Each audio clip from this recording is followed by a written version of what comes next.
I'm here with Kirk Windstein from Down and from Crowbar, basically Down out of the whole festival. Kingdom of Sorrow.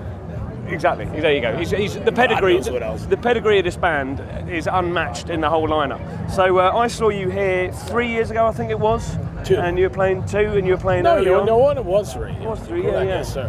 You're playing early on. That was a great show, quite short. How does this compare?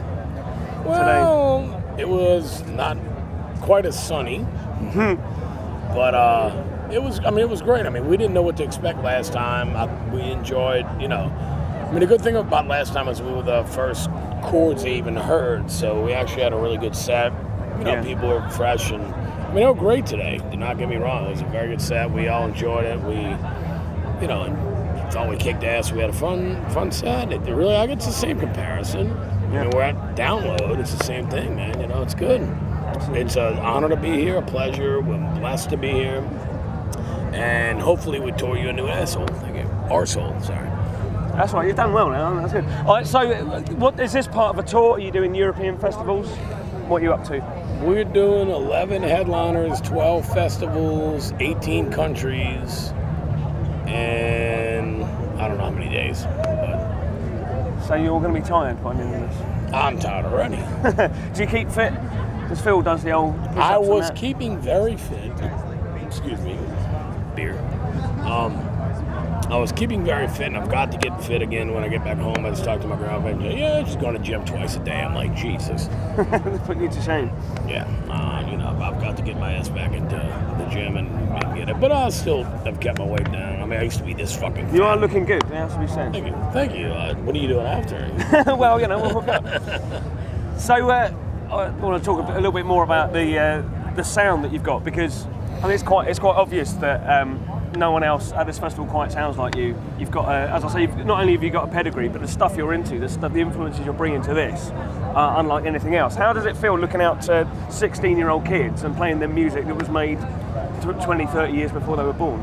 Well, I'm hoping that we can sell them on it. There is a lot of great music out today, don't get me wrong, but at the same time, my heart still lies with the older stuff, and the originators who created would end up being heavy metal and ended up being modern day heavy music. Yeah. That's where my heart lies, and I've said it many a time. I get a lot more out of listening to a UFO or a Thin Lizzy record than I do, no names, but any modern heavy band. I get more heaviness out of that because it's all about aggression. Music is about emotion. You can have the most distorted guitar and the loudest amp in the world and write about fucking Satan and all this bullshit. If you don't put it out from your heart, it don't mean shit. I saw that when I saw you at Brixton. You had that film up before you. That was amazing. Yeah, was that a self-conscious thing of just going, look guys, these are the bands that influence us, go and check them out? Especially for the younger audience, I mean, it's great. I mean, we're so fucking old. I'm actually older than Elvis. I am. Are you the oldest in the band? No. Who is? Rex. Is it? Oh yeah, that does make sense. But it's a simple thing. We're trying with what we do. We take our influences.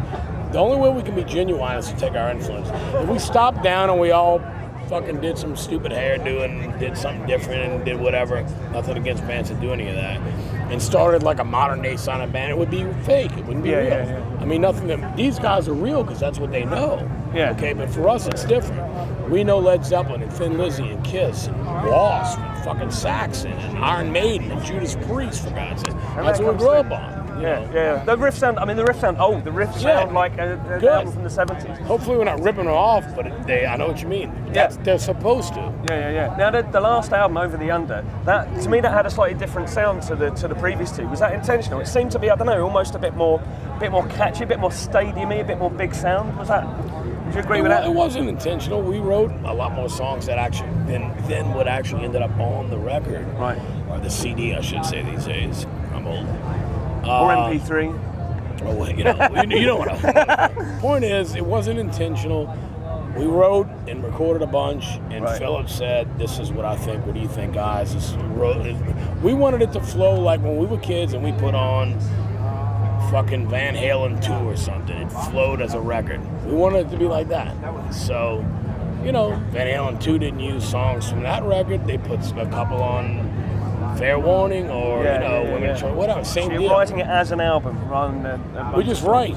There's no agenda ever. Right. We just write what we feel that day at that moment. That's why I love writing so much. Because before we show up at the rehearsal room, this piece of music did not exist in the world. Yeah. And then we are fortunate and blessed enough to create this piece of music, sometimes in 10 fucking minutes, and then we're fortunate enough to play in front of 50,000 people. Does it feel like you're channeling it? Yes, totally. Yeah. It is. It's what it's about. Music is, I mean, we played 35 countries or more in the last 2 years, and there's no doubt about it. It's been said a million times, but it's the truth. Music is, without a doubt, the universal language. I mean, people understand it, and it's a beautiful thing. So is down now the main concern, the main focus for everyone in the band? Oh, sure. You've all got your other projects. Sure. Are you still doing anything with Crowbar? Yes, I have a whole Crowbar record written. I have a live record coming out. I'm re-releasing my whole thing through Mr. Anselmo's Housecore Records thing. We're redoing the catalog. It's going to be great. I mean, we're going to always continue to do other things, but our focus has shifted now towards Down, and Down being the main thing. Yeah. It's interesting to me because I mentioned to you earlier, like I was 15, 16, listening to Nola, and it felt almost like a secret thing because it was a side project, because a lot of people didn't know about it. Right. And then I was absolutely over the fucking moon when you got back together, recorded that second album, and then it became this touring thing. And yeah, you made me very happy. So thank you very much for that. That's kind of the idea.